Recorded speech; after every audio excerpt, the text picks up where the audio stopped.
Halo semua, mungkin kita semua pernah dengar kata prasejarah. Ngedenger katanya aja mungkin kita udah males ya. Cuma mari kita bahas bareng zaman prasejarah menurut arkeologi. Pertama ada zaman batu. Di sini manusia masih hidup pakai batu sih. Di zaman batu dibagi jadi 3, yaitu Paleolitikum, Mesolitikum, dan Neolitikum. Dan ada tambahan Megalitikum. Zaman yang terjadi di antara 600.000 sampai 10.000 tahun yang lalu. Zaman ini terjadi di zaman Pleistosen. Kehidupannya masih bersifat nomaden, berpindah-pindah. Cari makannya pun masih berburu dan meramu, dan masih belum mengenal bercocok tanam dan beternak. Mungkin mereka kalau berburu gini kali ya. Bang, lu dapat apa? Gue dapat rusa nih, lu dapat apa emang? Dapat gajah gue. Siapa sangka rek.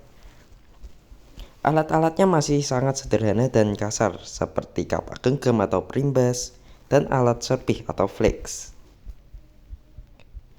Zaman ini terjadi di antara 10.000 sampai 5.000 tahun yang lalu, dan terjadi di zaman Holosen. Kehidupannya sudah semi-nomaden di gua-gua. Cara makannya masih berburu, tapi sudah mulai bertani sederhana. Benda-benda peninggalannya seperti kapak pebble atau kapak Sumatera. Lalu ada Jochen Motinger dan gua-gua yang ditinggal yang disebut Abrisoros. Ini zaman dimulai dari tahun 5000 sampai 2000 tahun yang lalu, yang terjadi di zaman Holosen. Kehidupannya sudah mulai menetap dan sudah mulai bertani dan beternak.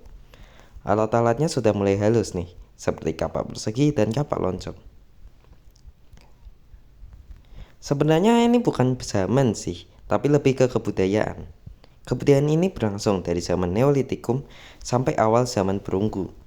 Ciri utamanya terletak pada pembangunannya yang memakai batu-batu yang besar untuk penyembahan ke nenek moyang. Alat-alatnya seperti menhir, dolmen, sarkofagus, dan lain-lain. Yang selanjutnya ada zaman logam.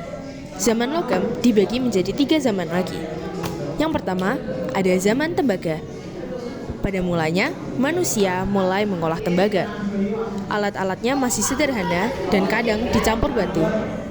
Umumnya digunakan untuk perhiasan atau kapak tembaga awal. Yang selanjutnya ada zaman perunggu. Di zaman ini, manusia mulai mencampur tembaga dan timah menjadi perunggu. Alat-alatnya jelas lebih kuat dan rapi, seperti kapak corong, bejana, dan nekara. Yang terakhir ada zaman besi. Pada masa ini, teknologi melebur besi sudah dikuasai. Alat dan senjata menjadi jauh lebih kuat, praktis, dan pastinya lebih efisien untuk pertanian, berburu, dan perdagangan.